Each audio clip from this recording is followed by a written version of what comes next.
하나님은 모든 사람을 구원하시기를 바라는 당신의 뜻, 그 뜻을 위해서 교회가 거룩한 모습으로 기도하기를 원하십니다.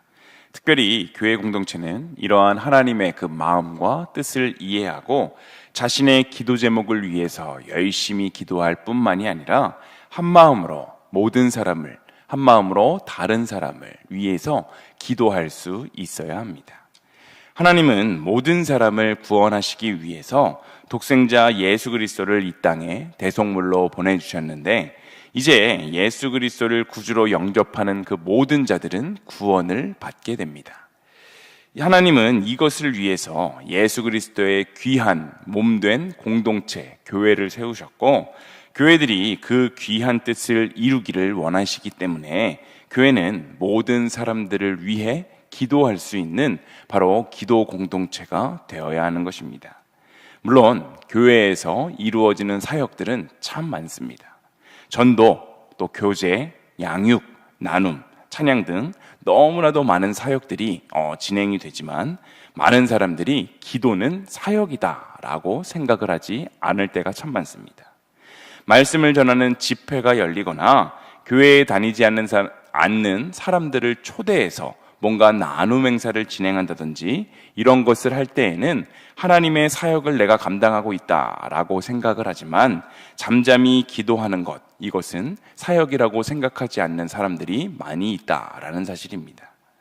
그러나 오늘 본문은 하나님의 사역을 감당하는 디모데에게 그가 첫 번째로 관심을 가져야 할 중요한 사역이 바로 기도다라고 말하고 있는 것에 우리는 귀 기울여야 합니다. 시끌벅적한 소리나 많은 인적 또는 물적인 자원이 동원되지 않아도 기도는 가장 중요하고 위대한 사역이기 때문입니다. 예수님도 말씀하셨듯이 교회는 기도하는 집입니다. 열심히 기도하지 않는 교회는 하나님의 능력을 강력하게 경험하지 못하는데, 초대교회의 성도들이 함께 모여 기도할 때 성령님께서 그들에게 임하셨고 하나님의 놀라운 능력이 나타날 수 있었듯이, 교회는 주님의 이름으로 모여 하나님을 찬양하고 또 하나님을 위해서 하나님께 기도하는 일에 쉬지 않아야 합니다. 특별히 우리 개인의 기도뿐 아니라 모든 사람이 구원을 받고 진리에 아는 데 이를 수 있도록 날마다 우리는 기도의 사명을 감당해야 하는데, 하나님은 우리만 구원받기를 바라시는 것이 아니라 우리의 중보 기도를 통해 모든 사람들이 구원에 이르기를 바라시기 때문입니다. 본문 4절은 이렇게 이야기하는데 우리가 함께 읽어보겠습니다. 4절입니다. 하나님은 모든 사람이 구원을 받으며 진리를 아는 데에 이르기를 원하시느니라. 아멘.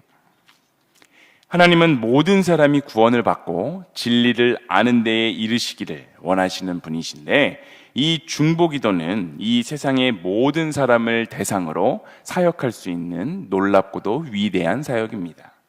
특별히 디모데전서 2장 1절에는 4가지를 이야기하고 있는데, 그것을 중보기도의 4가지 단계라고 이해할 수 있습니다.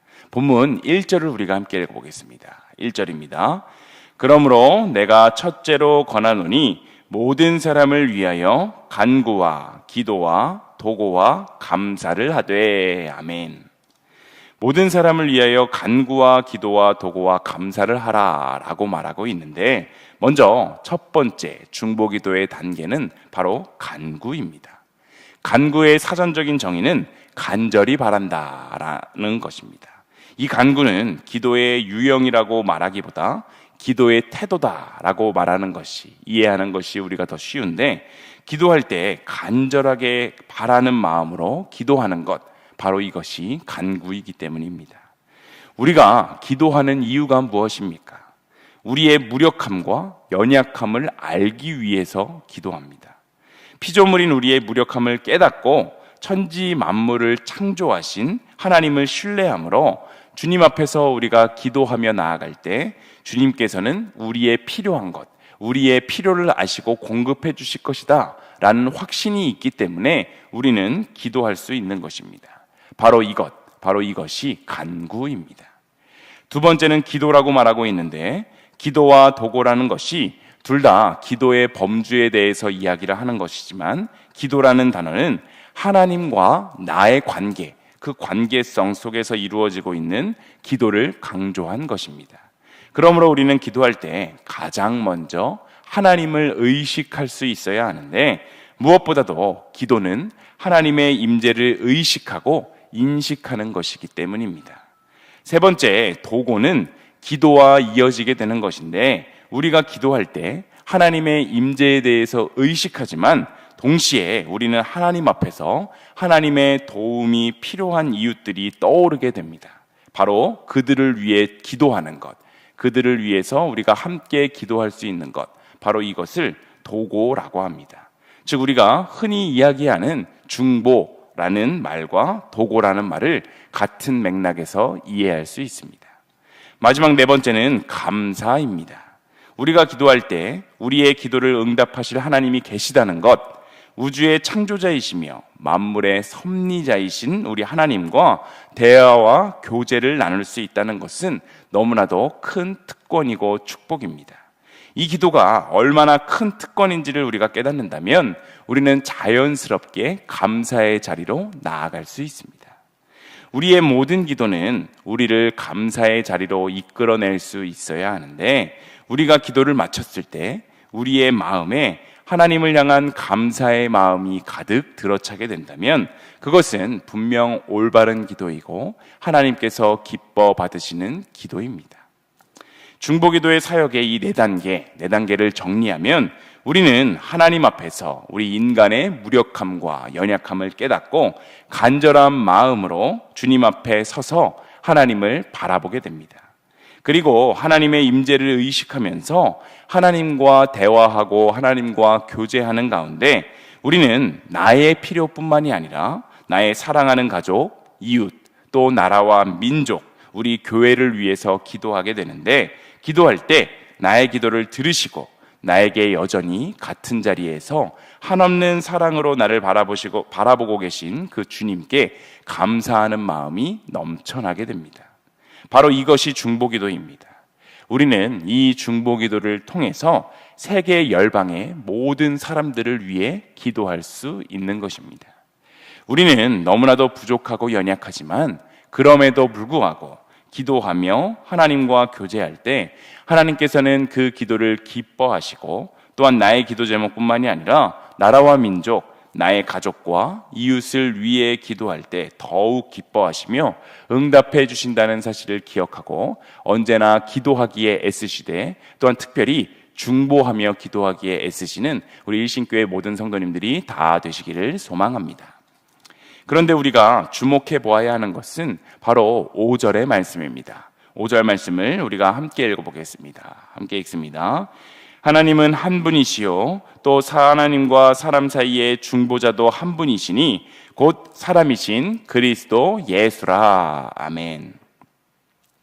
한 분이신 하나님 앞에 하나님과 사람 사이에는 단 한 분의 중보자만 있는데 바로 사람이신 그리스도 예수다라고 말하고 있습니다. 인간이 하나님께 나아갈 수 있고 하나님께 죄사함을 받을 수 있는 유일한 길은 오직 예수 그리스도를 통해서이기 때문에 십자가에 달려 죽으시며 우리를 위해 당신의 목숨까지 내어주신 예수 그리스도만이 하나님과 사람 사이에 유일한 중보자가 되시는 것입니다. 그런데 우리가 오해하면 안 되는 것이 있는데 바로 사람도 중보자가 될 수 있다라는 그러한 생각입니다. 목회를 하다 보면 기도를 부탁하는 참 많은 분들이 계신데 그분들 중에 저는 부족해서 제 기도는 듣지 않으시겠지만 목사님은 하나님과 가까우시니 목사님의 기도는 꼭 들어주실 겁니다. 목사님이 기도해 주시면 모든 저의 문제가 해결될 것 같아요 라고 말씀하시는 분들이 있습니다. 물론 그들이 정말 그렇게 생각해서라기보다 그냥 목사님들을 존중하는 차원에서 또 웃자고 하는 말씀이실 수 있지만 위험한 발언입니다. 마치 하나님과 그 인간 사이에 계급적이고 신분적인 지위가 있어서 목사가 하나님과 더 가깝고 하나님이 더 가깝게 보고 하나님께서 그 기도는 더 잘 들어주신다는 그러한 인식은 참 위험한 생각이기 때문입니다. 우리가 반드시 기억해야 하는 것은 우리는 그 누구도 하나님과 인간 사이에 중보자가 될 수 없다라는 사실입니다. 특별히 목사가 하나님과 교인 사이에 중보자가 될 수 있다는 인식, 바로 이러한 인식이 가장 위험한 생각입니다. 하나님은 모든 사람의 기도를 동일하게 들으시는 분이십니다. 우리가 하나님께 기도할 수 있도록 하나님을 아버지라고 부를 수 있도록 만드시는 유일한 중보자는 예수 그리스도뿐이다 라는 사실을 우리는 반드시 기억해야 합니다. 중보기도는 어떤 권위나 신분 때문에 누군가를 대신할 수 있는 사람의 기도가 아닙니다. 중보기도는 고난과 아픔에 처한 사람들의 그 고난과 아픔에 우리가 동참해서 그것들을 위해 함께 마음을 모아 기도한다라는 의미이지 대신할 수 있는 특별한 자격이 주어진 그러한 기도가 아니라는 사실입니다. 다른 사람을 위해서 기도할 수 있는 사람은 더 거룩하거나 하나님과 더 가까운 사이이거나 신분적으로 더 높은 사람이 아니라 오히려 다른 이들의 아픔과 필요에 기꺼이 동참하려는 마음을 가진 그러한 사람들입니다. 우리가 기도할 수 있는 자격은 유일한 중보자이신 예수 그리스도에게서 오는 것이지 기도하는 사람의 신분과 영성에서 오는 것이 아니다라는 사실을 반드시 기억해야 합니다. 그러므로 우리들에게 중요한 것은 어떤 자세와 마음으로 다른 사람을 위해 기도하는가입니다. 오직 그리스도만이 중보자가 되시지만 우리는 이웃의 고난과 그 아픔 가운데 있는 사람들의 고난과 아픔에 동참해서 한 마음이 되어서 함께 그리스도를 통해 하나님께 나아갈 수 있다라는 것, 바로 이것이 가장 중요한 사실임을 깨닫고 특별히 우리 사랑하는 일신 공동체의 아픔을 함께 나누며 마음 모아 기도할 수 있는 우리 일신교회의 아름다운 공동체 되기를 소망합니다. 기도는 하나님의 자녀인 우리들에게는 정말 큰 특권입니다. 기도의 특권이란 결국 자녀가 되는 특권입니다. 자녀에게는 부모에게 요구할 권리가 있습니다. 배고플 때 밥을 달라고 할 권리가 있고 돈이 필요할 때 돈을 달라고 요구할 그러한 권한이 있습니다. 그러므로 우리가 기도하며 절대로 잊지 말아야 하는 것은 우리가 하나님의 자녀다라는 사실입니다. 우리가 하나님을 아빠, 아버지라고 부르며 무엇이든지 구하게 될 수 있게 된 것은 자녀된 우리에게 하나님께서 특별하게 부여해 주신 그러한 권리입니다. 기도는 단순한 부탁이 아니고 또한 정중한 요청도 아니며 힘 있는 사람에게 해야 하는 예의 바른 청탁도 아닙니다. 기도는 자녀들에게만 주어진 특별한 권리입니다. 또한 기도는 중보이신 예수 그리스도를 통해 하나님 앞에 나아갈 수 있는 유일한 수단입니다. 예수 그리스도의 희생이 없었다면 우리는 하나님 앞으로 나아갈 수조차 없었습니다. 그러므로 기도에는 모든 사람을 위해서 자기를 대속물로 주신 그 그리스도의 희생이 전제되어 있습니다. 이 기도의 의미를 알아가면 알아갈수록 우리는 겸손해지고 이타적 사랑에 헌신할 수 있어야 하는데, 그러기에 이 기도하는 것은 자기의 자랑의 수단이나 공로가 전혀 될 수 없습니다. 그리스도인인 우리는 날마다 주님을 닮아가는 성화의 삶을 살아가야 하는데, 이 기도라는 하나님과의 관계와 거룩한 삶이라는 그 이웃과의 관계를 통해 하나님과 성화를 이뤄가시는 그러한 우리 모든 공동체가 되었으면 좋겠습니다. 그리하여 이 땅에서 영원한 천국을 경험하면서 또한 우리의 삶으로 하나님을 증거해내는 그러한 오늘 한날의 삶이 다 되시기를 간절히 소망합니다.